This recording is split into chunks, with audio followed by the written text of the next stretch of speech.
और वो है इंसानियत।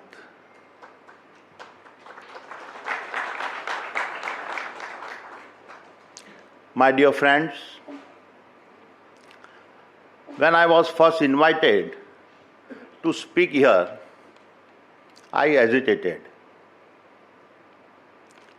What could I, as a builder of enterprises, possibly offer to you, the healers of spines?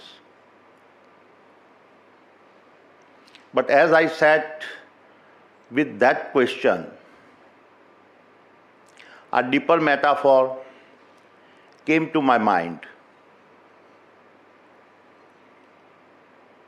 The spine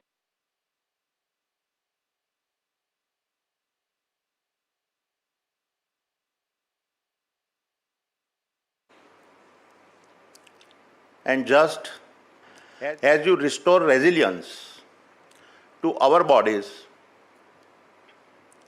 leadership is about restoring resilience to the organization.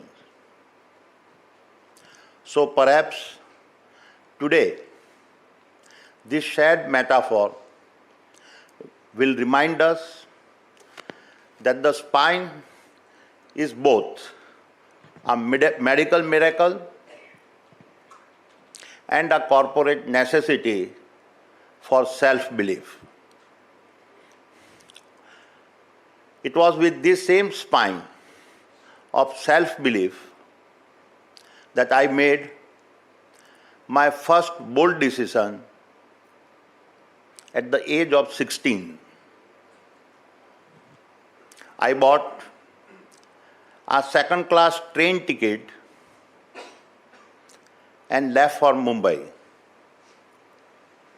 with no degree, no job, and no backup, except burning desire to define my own path. आखिर में किसी चीज को दिल से चाहो तो पूरी कायनात उसे तुमसे मिलाने की साजिश में लग जाती है. My dear friends, in Mumbai, I began learning to short and polish diamonds. Each stone I polished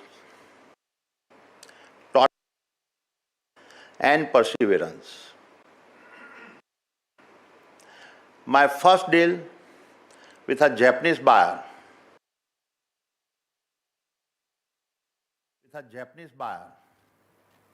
on me rupees 10,000 in a commission. The money never mattered. The moment did. Because that was the moment when I realized that my beliefs would have to always outpace my doubts. And that is the truth about entrepreneurship. It never begins with a grand vision. It begins with a spark of convictions. It begins with the courage to act, even when the future is uncertain. And it begins with the willingness to dream alone and then walk alone before others join the path. क्योंकि सपने वो नहीं जो नींद में आते हैं, सपने वो है जो नींद उड़ा देते हैं.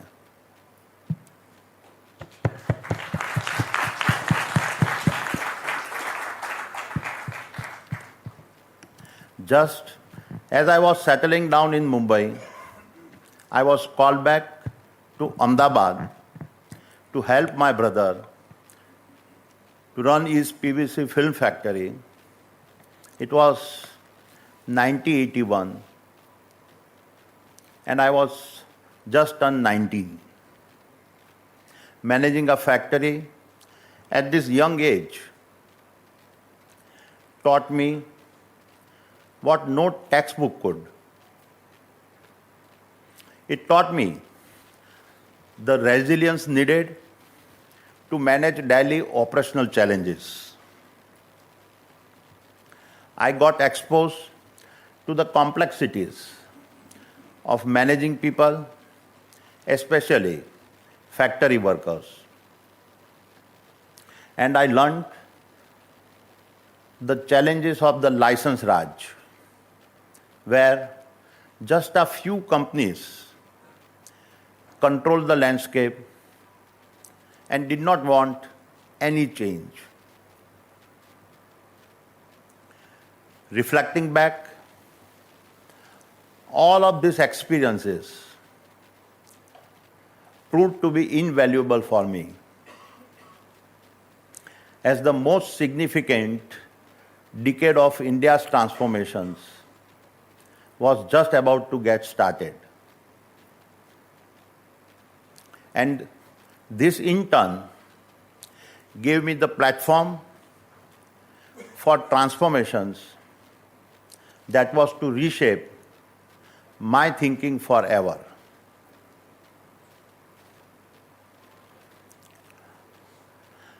मुन्ना भाई फिल्म की सबसे गहरी बातों में से एक ये थी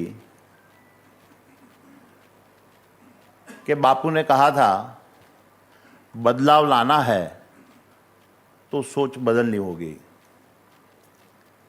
In 1985, Shri Rajiv Gandhi, then the Prime Minister of our country, began liberalizing our economy by easing import licensing norms. This was a quite but significant reform. It was as if an economic pressure valve had opened up. We moved fast, becoming early importers of polymers and laying the foundations for our trading house. I was 23. Then came 1991, and India faced one of the darkest ever, with just 10 days of foreign exchange reserves left. Under the decisive leadership of the then Prime Minister, Shri P.V. Narasimha Rao, and Finance Minister Dr. Manmohan Singh, India launched a historic economic reset. 3 words define it: devaluations, deregulations, and globalizations. This marked the fall of many major established corporates who had the protection of license Raj. But for us, first generation entrepreneurs, it was the spark of reinventions we had been waiting for. We immediately established a global trading business, which in just 2 years went on to become India's largest trading house. This year was 1993,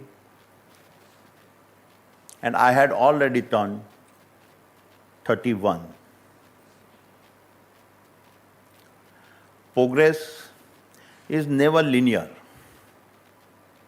and the biggest opportunity almost always emerge on the other side of the hurricanes. जहां सबने तूफान देखा, वहां कुछ ने अपनी नाव निकाली और समंदर पार कर लिया. Because in moments when others back off in fear, it is those with courage that step forward and build the bridge to the future. This belief in the future would become the operating DNA of the Adani Group. It was this spirit that carried us into 1995. Adani Exports, which you know as Adani Enterprise, went public. The listing came at an extraordinary 14 times premium. I was 33. On paper, it was a moment of a great validation. But within me, it also raised a deeper question. Was I trading value, or was I truly building it? I realized that if we were to shape the future, it was a time to make a bold decision. Trading commodities had given us a momentum, but it was time to build. The very infrastructures that carried those commodities, connected economies, and enabled nations to grow. From that moment on, I decided to build. I decided to chasing the tide and instead become the coastline that shaped the tide. And I decided to stop reacting to change and instead become the foundation that shaped the change. And it all started in Mundra with the objective to build a salt export jetty along with a US partner. To make a long story short, the partner backed out and we were left to build the jetty by ourselves.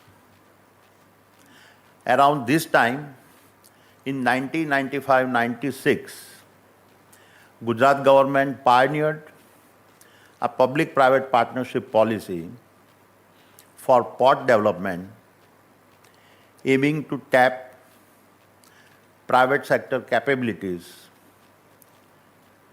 We dived right in. Keep in mind, we had never laid a brick before. Almost everyone called it madness. A port in a marshland to be built by a team with a no construction experience.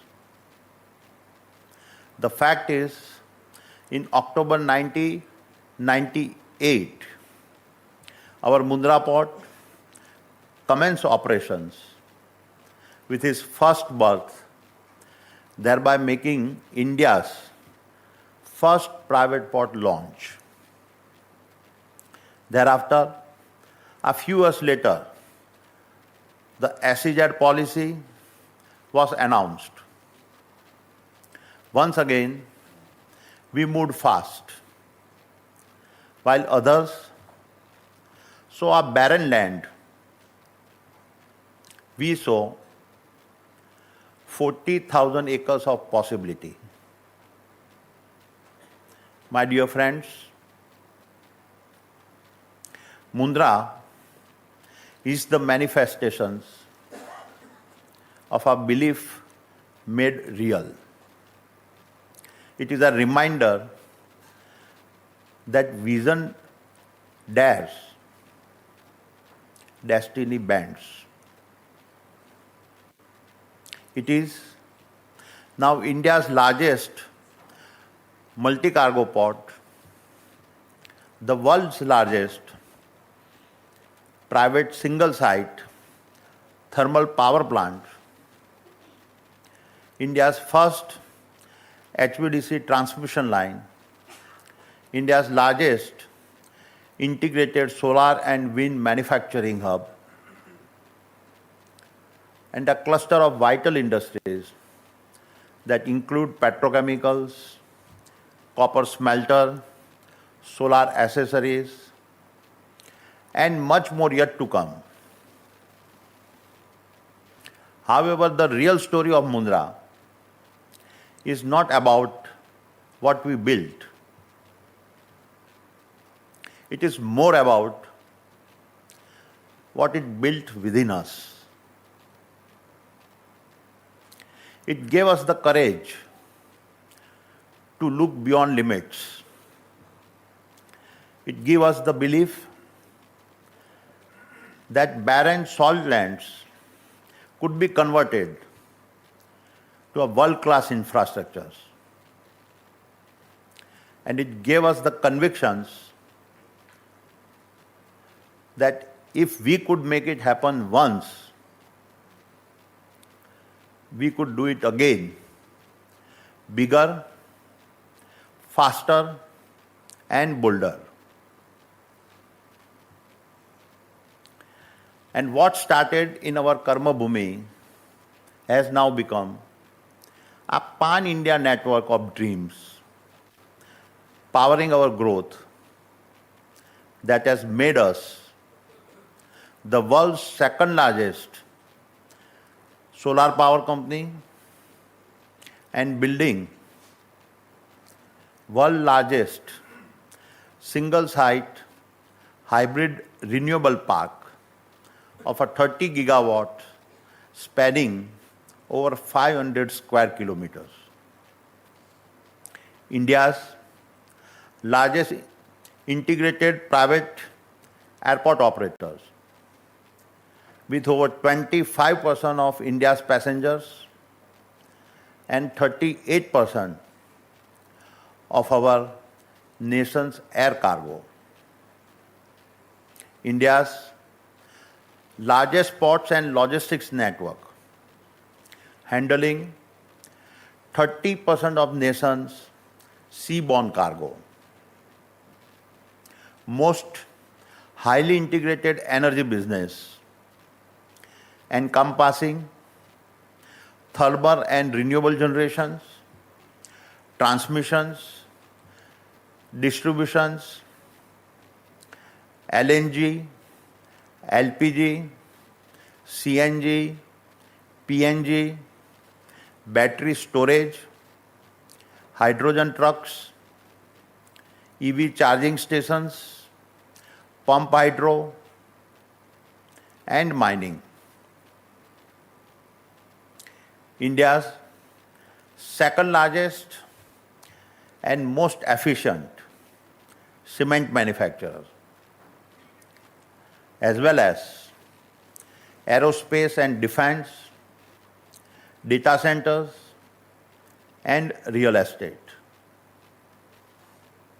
My dear friends, one point I would urge you to keep in mind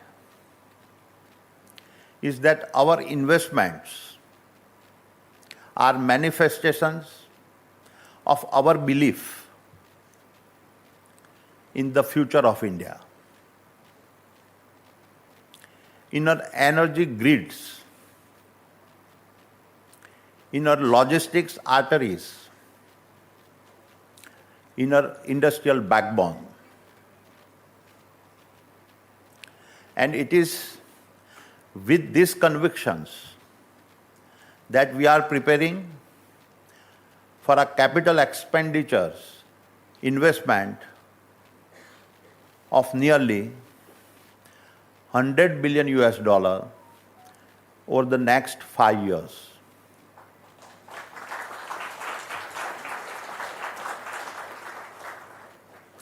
The scale and pace of this investment and its commitment is unprecedented in India's private sector history. As we do our part for strengthening the very spine of India's rise, a spine that must be unbreakable, a spine that must carry 1.4 billion dreams, a spine that tells the world that India's rise is inevitable.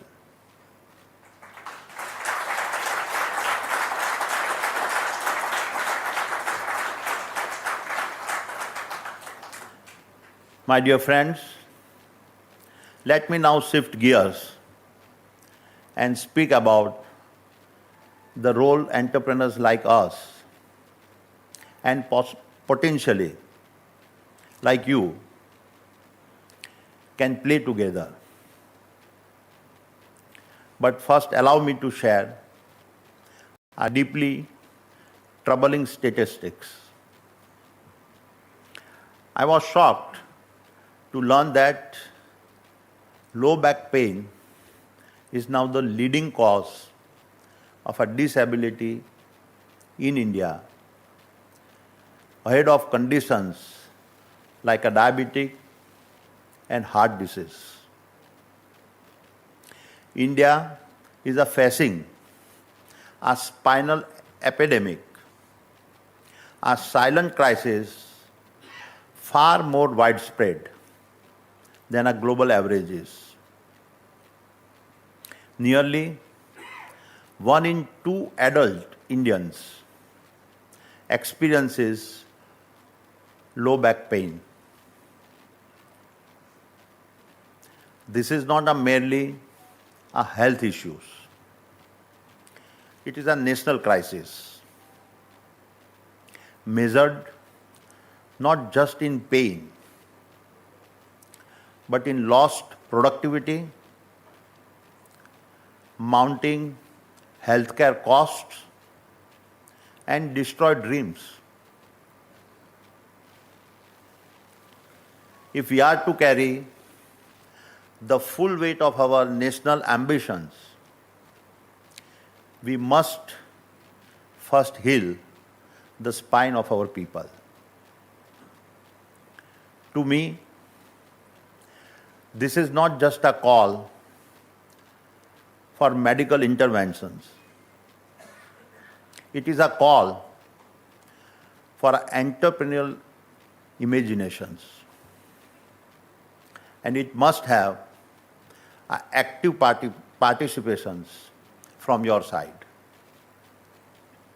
So today, I would urge you to consider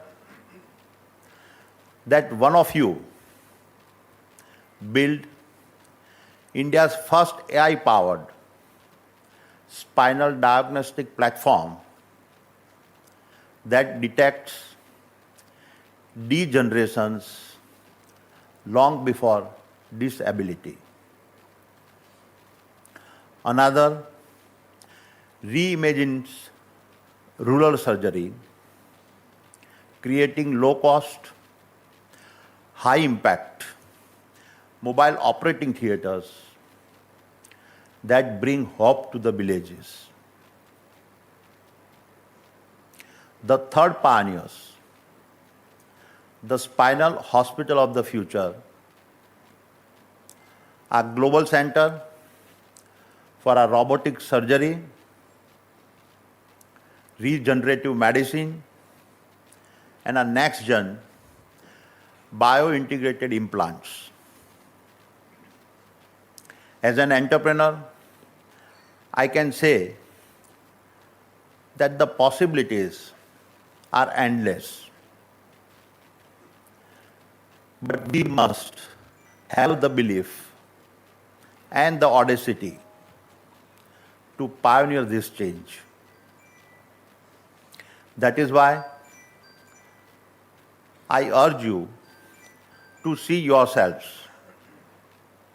as more than just medical professionals. And in turn, here is my promise.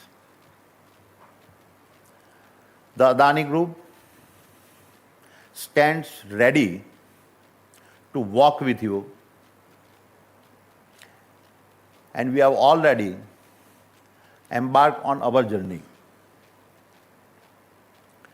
3 years ago,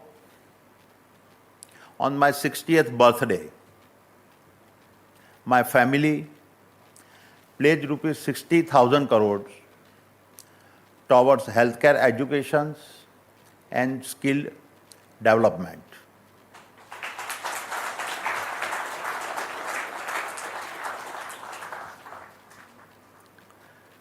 We did not enter healthcare because it lacked momentum. We entered because the momentum was not enough. The pace of change was out of step with the urgency of future demands. As the landscape unfolded, one truth stood out. Healthcare does not need incremental upgrades. It needs a system-wide redesign. Not an evolutions, but a revolutions rooted in intelligence as well as empathy. We saw the opportunity not to compete within the system, but to help reimagine it and build a systems that evolves with science, respond to shifting needs, and harness the full power of AI without losing sight of the human at the center. At the heart of our approach is a comprehensive, multidisciplinary model that breaks traditional silos. Today, clinical care, academic training, and research operate in parallel, but rarely in sync. We envision a system where they converge, each reinforcing the other, where adjacent sectors like technology, management, and service are not afterthoughts, but part of an integrated fabric delivering outcomes. Therefore, we are investing in modular, scalable infrastructures of the kind that can expand rapidly in the face of pandemics or emergencies.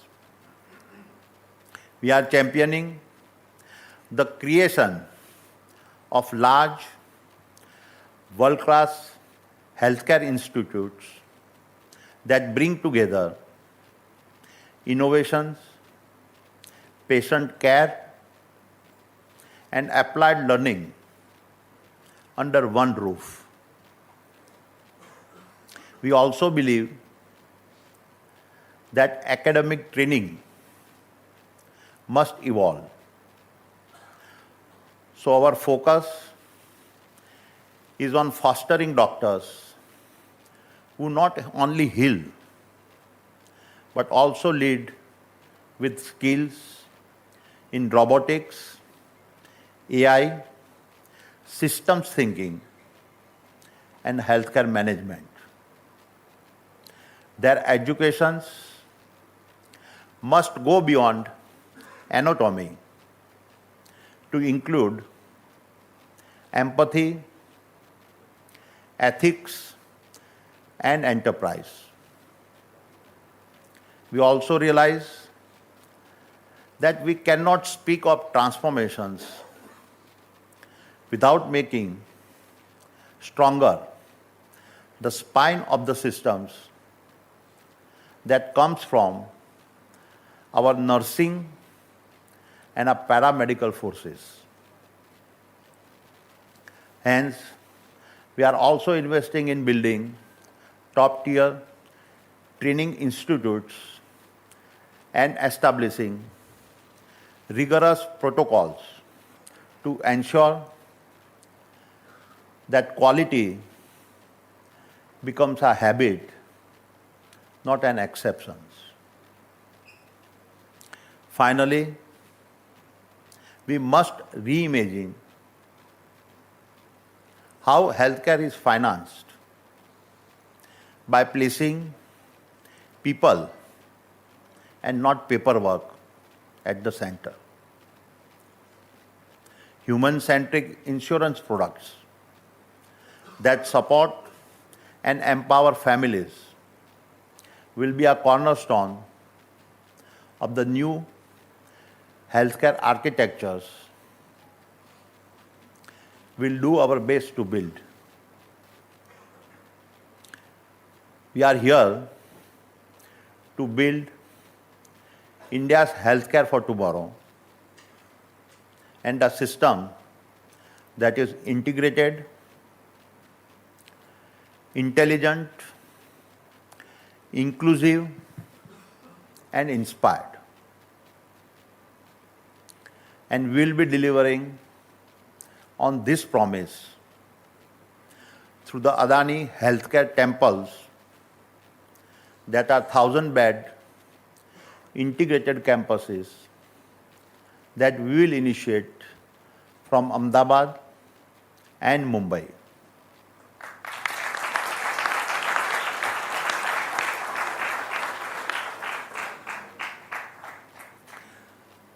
These are designed to be world-class, affordable, AI-first healthcare ecosystem.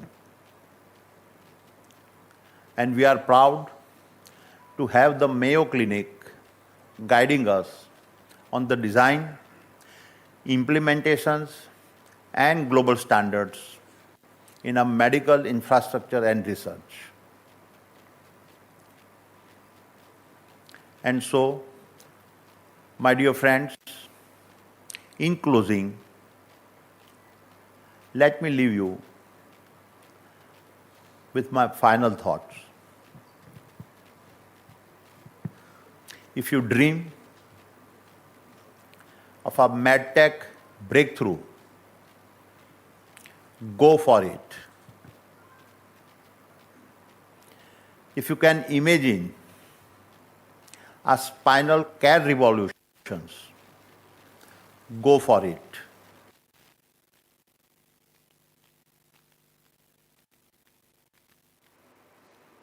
Go for it. We are committed to being your believers, your partners, your investors. India cannot rise if her people cannot stand. And her people cannot stand without you. All right, this was Mr. Gautam Adani, the chairman of the Adani Group, speaking at the 5th Annual Conference of the Society for Minimally Invasive Spine Surgery, which is taking place in Mumbai. He was addressing this annual conference there. May belong to the engineer who designs tomorrow's bridges, the farmer who feeds our cities, the scientist who invents our next vaccine, or the entrepreneur who builds our next billion-dollar company. So let us stand tall. Let us stand together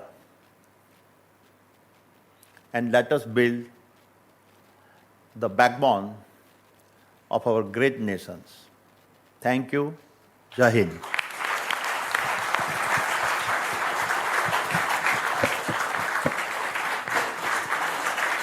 Thank you, Adani Bhai, for your words of wisdom. And, we are really grateful. And maybe I like to call upon Dr. Arvind Kulkarni to bestow upon some token of appreciation. Gautam Adani there addressing the 5th annual conference of Society for Minimally Invasive Spine Surgery. While addressing the finest minds in the medical field, spine doctors said that spine doctors are more than doctors for their patients as they give hope, making reference to his favorite movie, Munna Bhai MBBS, and saying that Munna Bhai was healing with humility, and healing, hope and humility goes beyond surgeries.